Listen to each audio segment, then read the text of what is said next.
뭐든지 기초가 참 중요한 거 아닙니까? 저도 뼈저리게 기초가 참 중요하구나라고 하는 것들을 깨닫게 된 사건이 있었는데, 저도 수험생이었던 때가 있거든요. 고등학교 3학년 1학기 중간고사를 딱 볼 때, 그때 큰 후회를 하면서 깨달음을 갖게 됐습니다. 뭐냐면, 고등학교 3학년 때 이제 수험생이니까요. 수학 선생님이, 제가 수포자가 됐습니다. 그래서 수학 선생님이 진도를 다 나가고 이제 문제풀이를 하는 시간으로 수업을 채워가셨는데, 문제집을 굉장히 어려운 난이도의 문제집을 딱 잡으신 거예요. 그래서 그걸 한 학기 동안 계속 해나가는데, 저뿐만이 아니라 제 친구들도 이 문제를 정말 풀기 어려운 거죠. 설명을 듣는데 저게 알겠는데 도저히 모르겠는 거예요, 저는. 그러니 수업을 듣는 내내 너무 괴로웠습니다. 졸 수는 없고 선생님 너무 무섭고 막 때리고 막 그러셔가지고 너무 졸린데 저걸 너무 듣는 것 자체가 괴로웠어요. 근데 시험을 봐야 되잖아요. 애들이 너무 다 헤매니까, 저만이 아니고, 그래서 위로가 됐지만, 저만이 아니고 애들 대다수가 헤매니까 선생님이 시험을 어떻게 내냐면, 이번 중간고사는 여기 있는 문제 여기서 여기까지 범위인데 문제에 숫자만 바꾼다. 똑같이 낸다. 숫자만 바꾼다. 그래서 진짜 딱딱 찍어주셨어요. 그랬는데 시험을 봤는데 어떻게 됐을까요? 못 풀었죠.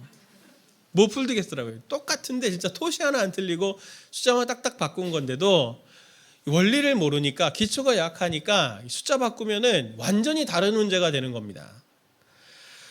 신앙도 삶도 그렇지 않나요? 원리를 알지 못하고 늘 눈앞에 닥친 문제들만 해결하기에 급급한 삶을 이렇게 살게 되다 보면은 매일매일 닥치는 문제들이 새로운 문제고, 이 문제의 해결의 바다에서 헤어나지 못하고 너무 혼미한 삶을 살고 허우적거리는 거 아닙니까?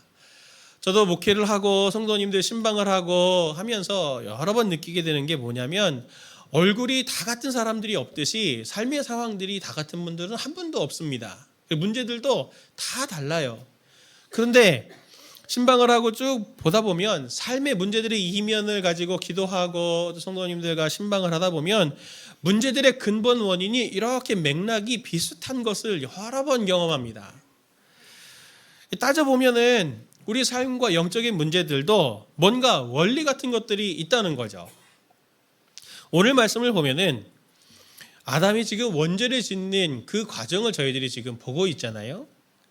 이 원죄가 우리가 잘 알고 있듯이 태어나면서부터 아담의 후손이기 때문에 우리에게 가지고 있는 죄의 문제인데, 그리고 기본적으로 우리는 가지고 있는 문제이기 때문에 그리고 또 저희가 모든 사람이 다 고통하는 문제이기 때문에 그냥 원죄가 있나 보다, 그리고 그런 문제가 있나 보다 하면서 이렇게 가볍게 이 문제를 생각하기 쉽고, 우리가 스스로 짓는 죄만 더 크게 이렇게 보는 경향들이 있는데, 사실은 모든 죄의 원인이 다 이 원죄로부터 시작되는 매우 중요하고 깊이 있는 심오한 문제가 이 원죄의 문제거든요. 원리 같은 문제예요. 우리도 삶에 여러 문제들이 있을 때 하나님 앞에 기도하잖아요. 하나님, 이런 한계가 있고 이런 문제가 있고 이런 것들을 하나님께서 응답해 주시기를 바라고 여기서 우리를 건져주시기를 바랍니다 라고 하나님 앞에 기도하면서 인스턴트적으로 물 붓고 3분 있으면 바로 먹을 수 있는 그런 방식으로 문제들이 바로바로 응답되길 하나님 앞에 구하지만, 하나님께서 때로 바로바로 응답을 해주시지 않고 오랜 시간 동안 우리를 마음고생하시게 하거나, 때로는 어떤 때는 하나님이 응답을 안 하시는 것 같거나 안 들으시는 것 같거나 하게 되는 이유는 하나님께서 이유가 있기 때문입니다. 왜냐하면 그 근원적인 부분들부터, 이 현상보다, 지금 앞에 닥친 그 문제보다 그 문제를 일으키게 한 훨씬 더 내적인 그리고 영적인 우리의 인격과 삶에 대한 본질적인 문제들을 해결해서 참 자유를 주시기 위해서 그 과정을 겪게 하시려고 때로는 하나님께서 우리에게 기도의 응답을 늦추실 때가 있습니다. 표면적인 것들만 해결하는 방식은 임기응변만 될 뿐이에요. 진정한 자유는 얻기 어렵습니다. 제 경험처럼 숫자만 바꾸는 문제들이 계속 오면, 원리를 알면 비슷한 문제가 와도 탁탁탁 해결해 버릴 걸, 그냥 수포자니까 통째로 외워가지고 그렇게 풀어내는 방식으로는 절대 삶의 문제라고 하는 것은 해결되지 않죠. 오늘 말씀에 이 아담과 하나님의 대화가 나오지 않습니까? 이 대화 속에는 인생에 닥치고 있는 죄와 실수와 그리고 고난을 만났을 때 그걸 어떻게 다루어야 하는지 인생의 근본 원리를 보여주고 있습니다. 오늘 말씀 통해서 아담 같은 우리를 발견하고 그리고 또 아담에게 찾아오시는 하나님의 모습을 보면서 우리에게도 동일하게 찾아오시는 하나님을 우리가 생각하며 우리도 똑같이 아담이 했었던 실수를 하지 않도록 지혜 있는 삶으로 영적으로 우리가 원리를 잘 꿰뚫어 알아서 모든 삶의 문제들을 잘 승리해 나가는 저와 우리 성도님들 되시기를 간절히 원합니다. 오늘 먼저 살펴보기 원하는 것은 아담의 그리고 우리의 문제의 원인은 하나님의 부재 때문이다라고 하는 것을 오늘 성경은 우리에게 이야기해 줍니다. 아담과 하와가 선악과를 먹고 처음 죄를 지었을 때 일어난 일에 대해서 성경은 이렇게 말하죠. 창세기 3장 7절부터 8절 그리고 10절 말씀을 볼 텐데 파란색으로 해놓은 글씨들을 염두에 두면서 한번 이 말씀을 읽어보십시오. 같이 함께 봅니다. 이에 그들이 눈이 밝아져 자기들이 벗은 줄을 알고 무화과 나무 잎을 엮어 치마로 삼았더라. 그날 바람이 불 때 동산에 거니시는 여호와 하나님의 소리를 듣고 아담과 그의 아내가 여호와 하나님의 낯을 피하여 동산 나무 사이에 숨은지라. 이르되 내가 동산에서 하나님의 소리를 듣고 내가 벗었으므로 두려워하여 숨었나이다. 아멘. 벗은 줄을 알고 치마로 삼았다. 그리고 숨었다. 이런 것들이 계속 반복되고 있지 않습니까? 아담이 원죄를 지었을 때 그들에게 찾아온 게 뭡니까? 그들에게 찾아온 걸 보면 수치심, 두려움, 회피, 숨음입니다. 하나님은 아담과 하와가 선악과를 따먹었을 때 마치 그들이 따먹기를 기다렸다는 듯 따먹자마자 딱 나타나셔갖고 왜 따먹었어? 이렇게 하지 않으셨어요. 아무것도 하나님이 하지 않았는데 그들 스스로가 아담과 하와가 전에는 느끼지 못했던 수치심, 두려움 이런 것들이 그들을 사로잡은 거죠. 그리고 스스로가 하나님으로부터 피해서 나무 사이에 숨고 자기의 벗은 몸을 가리고 있습니다. 수치, 두려움 이런 감정들이 어디서 온 겁니까? 수치, 두려움은 공통적으로 하나님과의 단절이 있는 사람들에게 나타나는 표면적으로 드러나는 공통적인 현상입니다. 수치심, 두려움을 한번 생각해 보십시오. 그런 경험들, 그런 감정들에 굉장히 익숙하실 텐데 수치, 두려움 이런 거 좋지 않잖아요. 그런데도 모든 인생의 삶과 행동에 지대한 영향력을 미치는 감정들을 보면은 이 수치와 두려움입니다.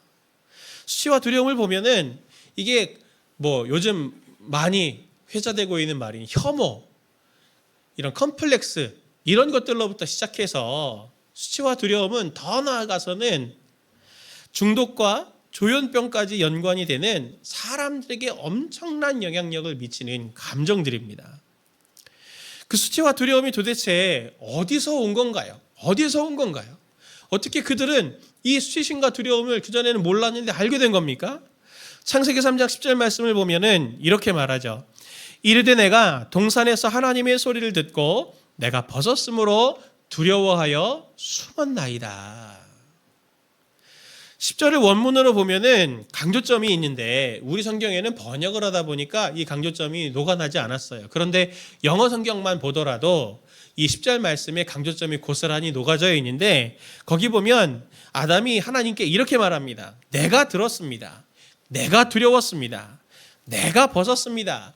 내가 숨었습니다 하면서 내가 하면서 내가를 4번이나 반복을 하거든요. 영어 성경 보면은 I가 계속 나옵니다. 내가 들은 거예요. 내가 두려운 거예요. 수치심이 어디서 나온 겁니까? 나에게서 나온 거예요. 그때 하나님이 또 물으시죠. 이 아담의 대답을 듣고 11절에서 이렇게 말합니다. 이르시되 누가 너의 벗었음을 내게 알렸느냐? 너의 그 수치심, 너의 그 두려움 누가 너에게 있다고 얘기해 줬니? 누가 알렸습니까? 누구 때문입니까? 내 생각, 내 판단 아닙니까? 내가 그렇게 생각을 한 거예요. 우리는 끝도 없이 판단의 잣대, 내 판단의 잣대를 나를 바탕으로, 나를 기초로 두고 판단을 합니다. 성도님들 댁에서도 그런 경험 있으시지 않나요? 저희 집에도 가끔씩 그런 일이 있는데, 우리 집에 어떤 사람이, 저희 집에 어떤 분이 옷을 딱 이렇게 입고는 저한테 질문을 해요. 어때? 그럼 제가 그러죠. 저희 대답은 둘 중에 하나입니다. 예뻐. 잘 어울려. 그렇게만 대답해요, 제가. 안 보고도 대답할 수 있어요. 안 보고도. 왜냐하면 저도 미적 기준이 있거든요. 제가 대답한들 받아들일 거냐고요. 아니에요. 아니에요. 제가 예뻐. 그래도 다른 옷 입고 나오고, 멋있어. 그래도 다른 옷 입고 나와요. 자기 기준에 맞아야 되는 거예요, 그 옷은.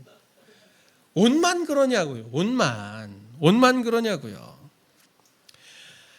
자기 생각이 한번 딱 꽂히면 그게 진리가 됩니다. 여기서 서울까지 가는 거 전철 타고 갈 수도 있고, 차 타고 갈 수도 있고, 자차로 갈 수도 있고, 자전거 타고 갈 수도 있는데도 내가 자전거야 그러면 자전거 타고 가야, 그래야 속이 시원해요. 그게 변수가 생기면 아주 마음이 불편하죠. 비질리인데도 말이죠. 자기 방식대로만 해야 되고, 자기가 생각한 대로 해야만 되고, 자기 생각한 길로만, 과정으로만 가야 됩니다. 그게 자기 생각이 전부죠. 자기 방식대로만. 그게 아니고 어리석고 그래도 끝까지 가봐야, 해봐야, 그래서 그게 잘못됐다라고 하는 걸 경험해본 다음에, 아, 잘못됐구나. 그때 내가 왜 그랬을까? 그때 그 말을 들을 걸. 이렇게 후회하는 게 우리 모든 사람들의 한계고 문제 아닙니까? 오늘 아담이 딱 그렇지 않나요? 자신이 죄를 지었다는 것을 직감적으로 딱 알았습니다. 그랬으면 어떻게 해야 됩니까? 도움을 구해야 될 텐데, 그가 할 수 있는 건 뭐냐고? 아무것도 없어요. 그러니 그 죄의 결과를 감당하지 못해서 숨고 그를 찾아오신 하나님을 만나니까, 더 이상 하나님을 피하려고 했는데 하나님이 또 찾아오시니까 피할 수가 없으니까 아담이 뭐라고 말합니까? 뒤를 보면은 이렇게 하나님께 원망을 하죠. 하나님이 주셔서 나와 함께 있게 하신 여자, 그가 이 열매를 주어서 내가 먹었습니다. 당신이 이 여자를 만들지 않았으면은 내가 이 나무 열매를 안 먹었을 텐데, 당신이 이 여자를 만들어 갖고 나한테 줘서 내가 이거 먹은 거 아닙니까? 모든 책임은 다 누구에게 있는 겁니까? 당신에게 있어. 책임 회피를 하는 거죠. 변명과 회피를 고집하는 아담의 모습을 오늘 우리가 보고 있습니다. 아담이 왜 이런 모습을 보이고 있나요? 왜 이렇게 고집스러운가요? 말도 안 되는 얘기를 하고 있나요? 보면 그 안에 수치와 두려움이 안에 도사리고 있기 때문입니다. 많은 것을 잃고 나니 남은 건 자기 이제 자존심만 딱 남은 거거든요. 우리 주변을 보면은 간혹 그런 분들이 있잖아요. 가장 가까운 분들 중에 보면은 도저히 이해할 수 없는 분들이 있습니다. 어떤 분들이 있냐면, 간혹 보면 가까이 있는 분들 중에 엄청 고집스럽고, 자기 성격대로 안 하면 안 되고, 화를 잘 내고, 말도 안 되는 자존심을 막 세우려고 하는, 아, 저거 되게 아무것도 아닌데 왜 저렇게 고집을 부리지? 그렇게 강하게 하시는 분들 있으시죠?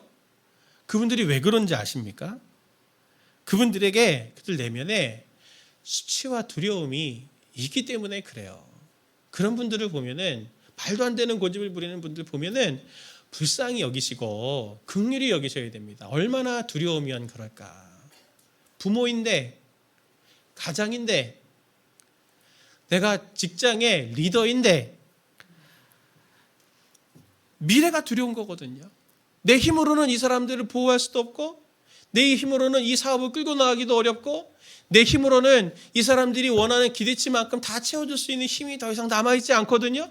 근데 그 힘도 남아있지 않고 내가 그런 것들을 감당할 수 있는 능력이 없다라고 하는 건, 이런 것들을 드러내는 것이 너무 부끄러운 거예요. 너무 두려운 거예요. 그러다 보니까 그것을 포장할 요량으로 고집이나 화나 비난이나 이 책임 전가와 같은 방식을 써서 자신을 포장하는 거죠. 엄청 강해 보이지만 그 속에는 그 강한 만큼 두려움과 공포가 그분들을 사로잡고 있어서 그분들이 너무 불쌍한 상태라고 하는 것을 보고 긍휼히 여기실 수 있는 마음을 성도님들 보실 수 있어야 합니다. 아담이 하나님 안에 있을 때는 어땠습니까? 수치, 두려움? 이런 거 없었어요. 이런 건 몰랐는데 죄를 지어서 모든 걸 잃어보니 하나님과 하나님의 보호 바깥으로 나가보니 이제는 먹고 사는 것 자체가 불안한 거예요. 그래서 불안과 수치가 가득해서 현실을 회피하며 변명하는 비참한 자가 된 게 바로 이 아담의 현실 아닙니까? 하나님 안에 있는 것과 하나님의 관계 밖에 있는 것의 차이가 이렇게 극명한 차이를 가지고 오는 겁니다. 아담 이후에 최초의 살인자인 그의 아들 가인, 그가 그의 동생을 돌로 쳐 죽이고 하나님께 심판을 받을 때 가인이 하나님 앞에 뭐라고 호소하고 하나님께 긍휼을 구합니까? 창세기 4장 14절의 말씀을 보면 가인이 이렇게 말합니다.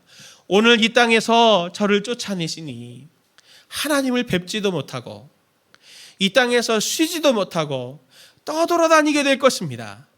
그렇게 되면 저를 만나는 사람마다 저를 죽이려고 할 것입니다. 에덴에서 쫓겨났는데 이젠 쫓겨난 그곳에서 또 하나님을 멀리 떠나게 되는 가인에게 찾아오는 것은 기대와 소망이 아니고 두려움이었어요. 제가 이제 더 쫓아내시니 쉬지를 못하고 떠돌아다니게 될 겁니다. 유랑하게 될 겁니다. 제가 만나는 사람마다 저를 죽이려고 할 거예요. 주님에게서 멀리 가면 멀리 갈수록 쉼이 없다, 방황밖에 없다, 유랑밖에 없다, 죽음의 공포, 두려움이 엄습할 거다라고 하는 것을 직감하게 된 거죠. 인생의 공식이 이겁니다. 굉장히 중요한 공식이 이거예요. 하나님의 품을 벗어나면 벗어날수록 수치와 두려움이 우리를 고달프게 합니다. 이 두 괴물이, 수치와 두려움이라고 하는 이 두 괴물이 우리를 비참하게 조종하게 하려고 할 거예요. 이 모든 것을 아시는 하나님은 그래서 아담에게 이렇게 말씀하시는 거죠. 아담아, 네가 어디 있느냐? 너 내 안에 있니? 내 밖에 있니? 현저소를 물으시는 거죠. 오늘 이 말씀을 통해서도 하나님께서 저와 우리 성도님들에게 동일하게 물으시는 줄로 압니다. 성도님들 어디 계십니까? 하나님의 안에 계십니까? 하나님 밖에 계십니까? 하나님 안에 있는지 하나님 밖에 있는지도 모르면은 진짜 심각한 문제고요. 그거는 질문을 해야 되는 거죠. 요즘 성도님들 어디 계시나요? 원래 아담이 있었던 곳이 에덴이잖아요. 에덴의 뜻이 무슨 뜻이냐면 사치라는 뜻입니다. 럭셔리, 사치라는 뜻이에요. 기쁨이라는 뜻입니다. 하나님이 만드신 동산의 특징이 이 에덴이라고 하는 단어 속에 고스란히 담겨져 있는 거 아닙니까? 그런데 에덴이 왜 에덴이냐면 모든 것이 다 갖추어져서 에덴이 아니고 창세기 3장 8절 말씀 보면 에덴의 특징이 있습니다. 그들이 그날 바람이 불 때 동산에 거니시는 여호와 하나님의 소리를 듣고, 에덴 동산에는 거니시는, 동행하시는 하나님이 계십니다. 에덴에는 하나님이 동행하시기 때문에 에덴이 에덴일 수 있었던 거예요. 사람들의 불안과 수치 무엇 때문에 옵니까? 내 삶의 결핍 때문에 오는 거라고 생각을 하죠. 돈이 없어서, 인맥이 없어서, 직업이 없어서, 미래가 없어서, 권력이 없어서, 명예가 없어서, 실력이 없어서, 내가 그런 것들이 있으면 내가 더욱더 힘 있게 살아갈 텐데, 부끄럽지 않을 텐데, 그렇게 사람들이 생각을 하지만 그런 결핍 하나 해결했다고 우리의 삶의 불안과 수치가 멈춰지는 게 아니에요. 멈춰지는 거 아닙니다. 이미 경험하셨듯이 하나 해결하면 하나가 나오고 하나 해결하면 하나가 나오고 계속 꼬리에 꼬리를 물고 나오는 거예요. 제가 의사가 아니지만 그런 얘기 들었어요. 교통사고 딱 당하면은 돌아가면서 아프다고 그러잖아요. 왜 돌아가면서 아프냐 제가 물어봤더니 그렇대요. 이 뇌의 구조가, 몸의 구조가 동시에 통증을 느낄 수가 없대요. 제일 아픈데 먼저 느끼고 그 다음에 이게 나오면 그 다음에 통증이 아픈 데가 느껴지고, 그래서 돌아가면서 아프다. 우리 삶의 문제가 그런 거 아니야. 하나가 다 문제인데 하나 해결하면 그 다음 게 문제가 드러나고 그 다음 해결하면 그 다음 게 드러나고 계속 이렇게 고달픈 삶을 살아가는 게 우리 삶 아니냐 이겁니다. 우리의 삶의 문제는 모든 결핍의 근본은 무슨 조건이 없어서가 아니고 하나님의 없음, 하나님이 내 삶에 함께하지 않으심, 여기에서 오는 겁니다. 오늘 성도님들이 불안과 수치로 고통스럽다면 성도님들의 불안과 수치의 그 감정을 그대로 가지고 기도의 자리에 가서 왜 불안하고 왜 수치스러운가? 라고 하는 것을 기도의 자리에서 하나님께 한번 물어보십시오. 물어보면, 그리고 그 삶의 자리를 확인해 보면 거기에는 불안과 수치가 있는 그곳에는 분명히 하나님이 안 계실 거예요. 분명히 하나님의 일하심이 안 느껴질 겁니다. 하나님의 개입하심이 없을 거예요. 오로지 거기에는 나만 있어요. 나만. 불안도가 높을수록 수치심이 더 깊어져 갈수록 우리는 그걸 보면서 더 감추려고 애를 쓰죠. 불안도가 높아져서 잠을 못 이루시겠습니까? 수치스러워서 자존심이 너무 상하십니까? 그럴 때 해야 되는 거는 포장하려고 하는 방식이, 인내하려고 하는 방식이 아니고 이게 깊어져 가면 깊어져 갈수록 내가 지금 하나님으로부터 멀리 떨어져 나왔구나, 멀리 떨어져 나가고 있구나, 내가 지금 그러니 내 불안도가 이렇게 높아져 가고 있구나라고 하는 지혜를 가지셔야 되는 거예요. 고통이 있으면 고통을 치유하려고 하는 방식으로 이어져 가야 되는 거지, 주사가 무서워서 병원 안 가면 어떡합니까? 똑같은 거죠. 불안도가 높아지면 높아질수록 내가 하나님으로부터 멀리 떨어져 나가고 있는 것을 지금 이걸 내가 통해서 볼 수 있으니 이게 사인이니 하나님께 내가 나아가야 되겠다라고 하는 그 마음을 가지시는 성도님들 되셔서 정말 지혜 있게 우리의 삶의 문제를 혼자 감당하시는 것이 아니라 하나님의 도움과 인도로 해결해 나가시는 성도님들 되시길 예수님의 이름으로 축원을 드립니다. 두 번째로, 문제가 있을 때 그걸 구체적으로 어떻게 해결할 것이냐, 그것은 나를 찾아오시는 하나님의 품에 안기는 겁니다. 안기는 게 필요해요. 아담과 우리는 출발점이 다르죠. 아담은 처음부터 죄가 없는 사람이었지만 우리는 출발하면서부터 원죄를 가지고 살아가는 사람들은 아닙니까? 그러나 아담이 원죄의 영향으로 하나님의 품 밖에서 삶을 살아가는 이 모습을 통해서 우리도 이렇게 하면 회복이 일어날 수 있겠구나라고 하는 소망을 갖게 됩니다. 아담이 범죄 후에 하나님을 피해서 적극적으로 숨죠.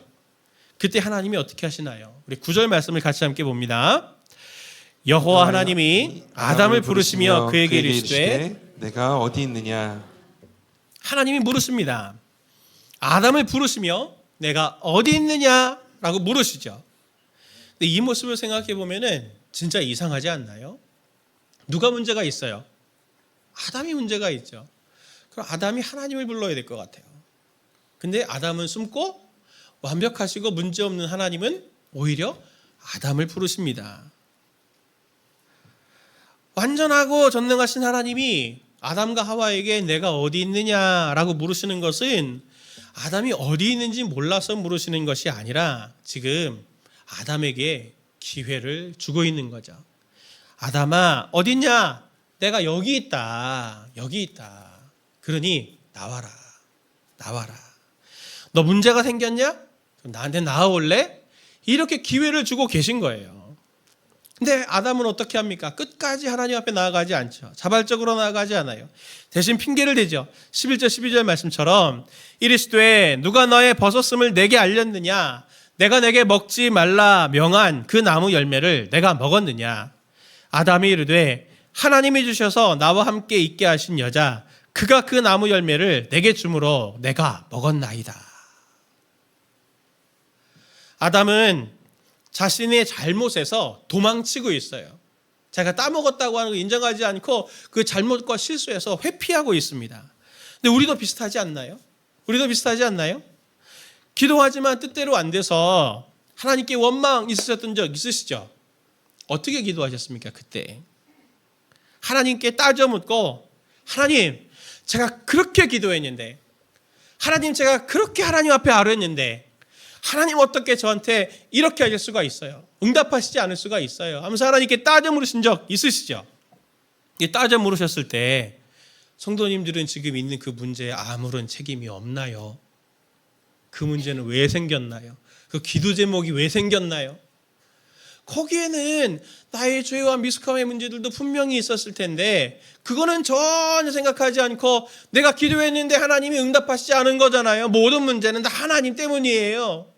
그러면서 하나님께 실망하지 않냐 이 말입니다. 아담도 우리도 이렇게 책임에서부터 회피하려고 하는 모습들을 갖지만 하나님은 어떤 분이십니까? 하나님은 우리가 하나님 앞에 이성적으로 따져 물을 때 하나님은 우리와 이성적으로 또는 조건적으로 또는 객관적으로 거래적으로 대하고 싶어 하지 않으세요. 하나님은 우리의 연약함을 아시고 하나님은 우리의 행위대로 따져 묻지 않으십니다. 이게 하나님의 사랑의 굉장히 중요한 특징이죠. 이걸 보여주는 것 중에 하나가 바로 마태복음 18장에 나타나는 한 마리 양을 찾아다니는 목자의 비유가 바로 여기에 있는 거죠. 마태복음 18장 12절부터 13절 말씀을 같이 함께 봅니다. 너희 생각에는 어떠하냐? 만일 어떤 사람이 양 100마리가 있는데 그 중에 하나가 길을 잃었으면 그 99마리를 산에 두고 가서 길 잃은 양을 찾지 않겠느냐? 진실로 너희에게 이르노니 만일 찾으면 길을 잃지 아니한 99마리보다 이것을 더 기뻐하리라. 아멘.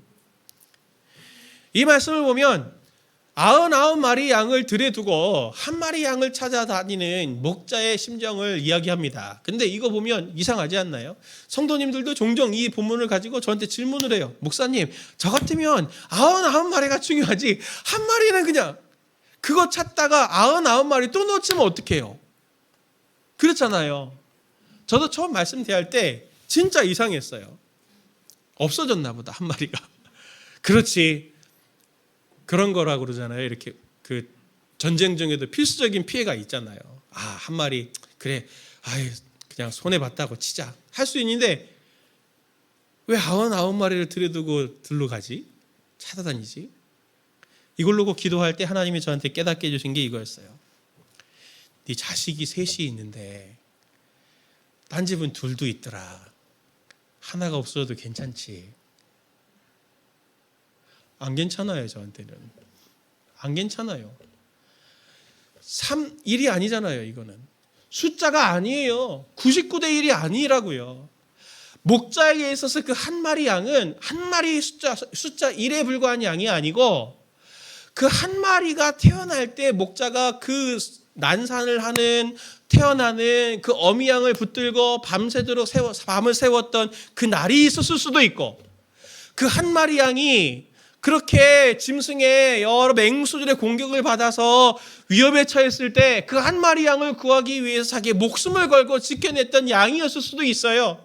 그 한 마리 양을 위해서 내가 얼마나 수고와 눈물과 땀과 애씀을 거기에 쏟아부은 그 양이었는지 모르기 때문에 그 한 마리 양을 찾아서 어떻게든 찾아야 되는 거죠. 자식 같은 양인 거예요. 우리는 늘 숫자로 생각합니다. 기능으로 생각해요. 객관적으로 이 명분과 이론 이런 거 갖고 생각을 해요. 하나님께 대해서도 그렇게 생각할 때 있어요. 기도할 때도 그러시지 않나요? 어떤 성도님들이 그런 분들 저도 봤어요. 얘기하시더라고요. 목사님, 하나님이 제 기도를 들으실까요? 이렇게 수많은 사람들이 기도를 하시는데 하나님 제 기도에 응답해 주실까요? 제 기도에 이거 아무것도 아닌 것 같은데 저 성도는 정말 기도 꼭 응답해 줘야 될 것 같은데 저 성도들의 기도보다 저는 정말 아무것도 아닌 것 같아서 제가 간구하는 이 기도에 하나님이 응답하실까요? 그건 하나님을 우리를 로봇으로 생각하신다는 생각과 똑같은 겁니다. 하나님에게 있어서 성도님들은 여러 사람들 중에 하나가 아니에요. 99마리 중에 하나가 아니라고요. 하나가 100이고 100이 만인 거예요. 성도님들 한 사람 한 사람을 하나님께서는 태초부터 작정하셔서 계획을 가지고 오늘까지 사랑해 오셨고 더 중요한 사실은 성도님 단 한 분을 위해서라도 성도님을 위해서 단 한 사람밖에 없는 한 존재밖에 없는 당신의 아들 예수 그리스도를 십자가에 못 박고 죽고 억울한 상황 가운데 내동댕이 쳐서 살려낸 사람이 바로 성도님입니다. 접니다. 그래서 성도님 한 분은 99명 중에 한 사람이 절대로 아닌 거예요.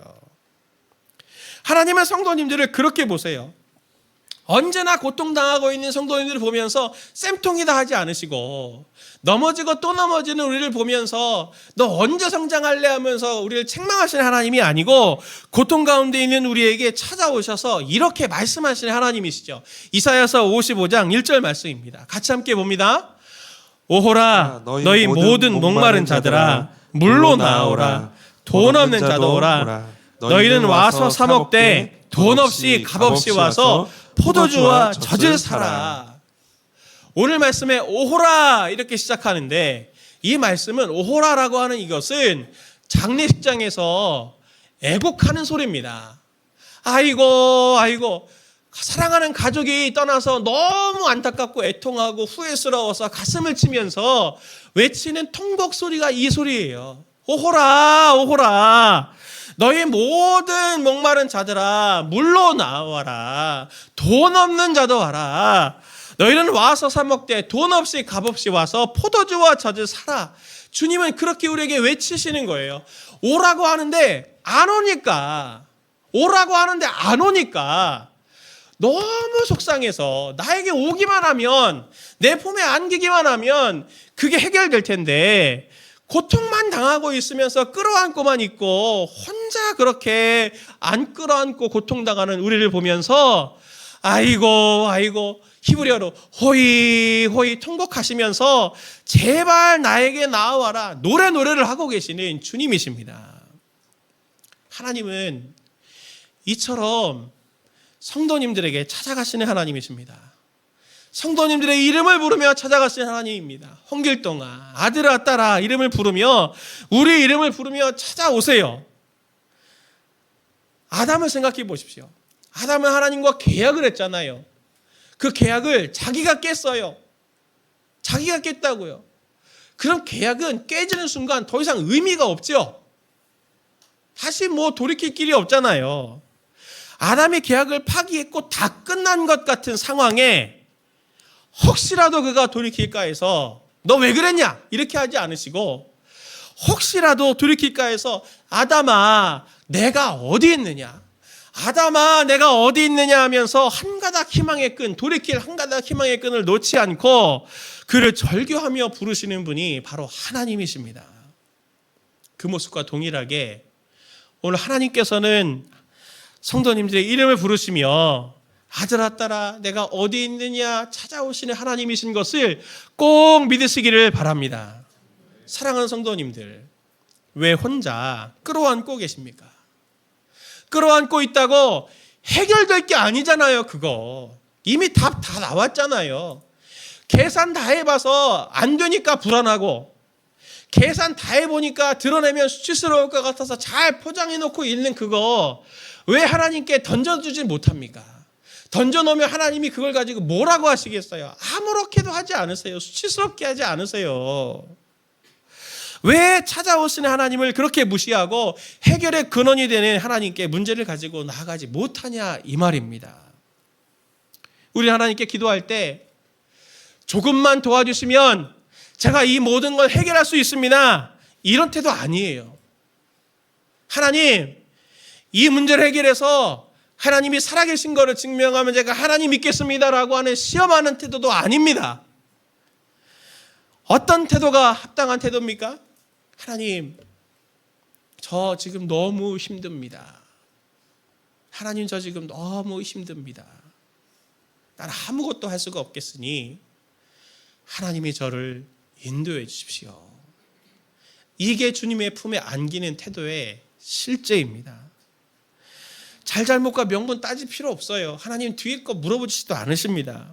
우리 이걸 따지지 않으세요. 그저 네가 어디 있느냐 나와 함께 하자 부르시는 하나님이시죠. 그때 부르실 때 주님 제가 여기 있습니다 이렇게 나아가는 겁니다. 누가복음 15장에 나오는 탕자가 큰 실수를 했지만 아버지의 재산을 다 탕진하고 어떻게 아버지 앞에 돌아갔나요?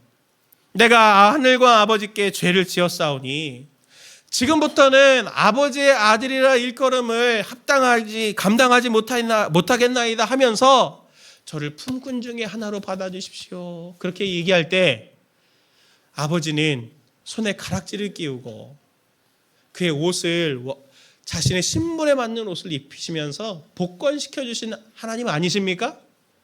그게 하나님 아니십니까?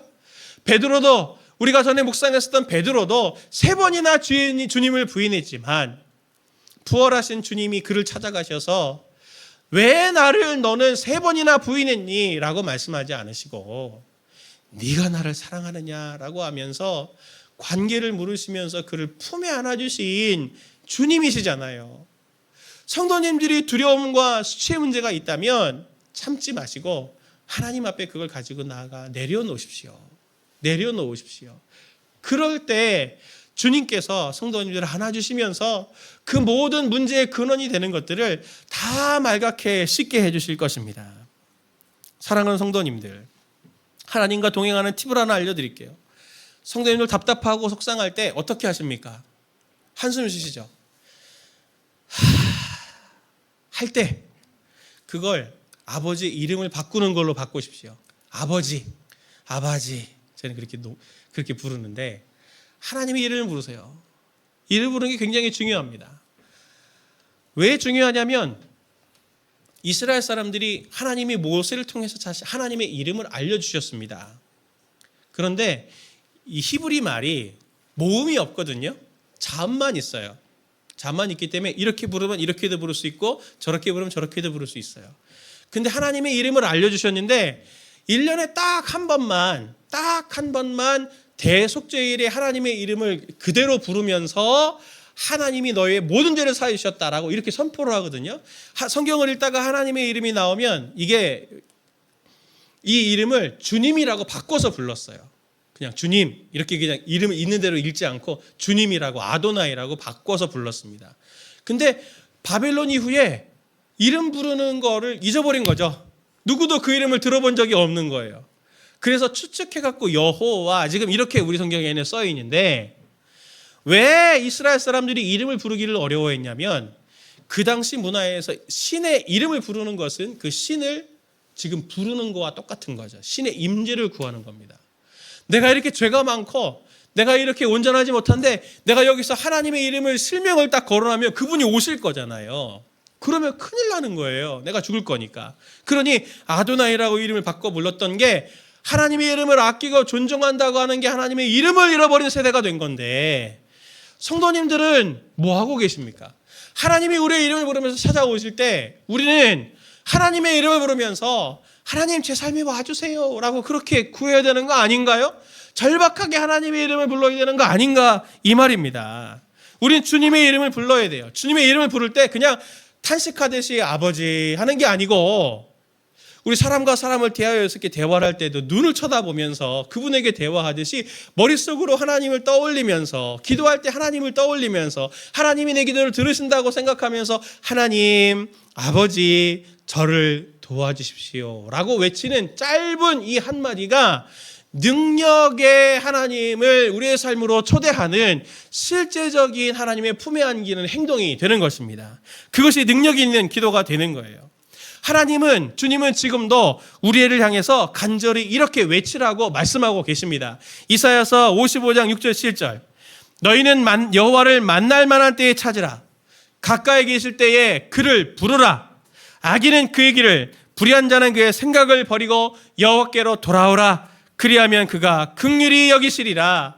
우리 하나님께로 돌아오라. 그가 너그럽게 용서하시리라.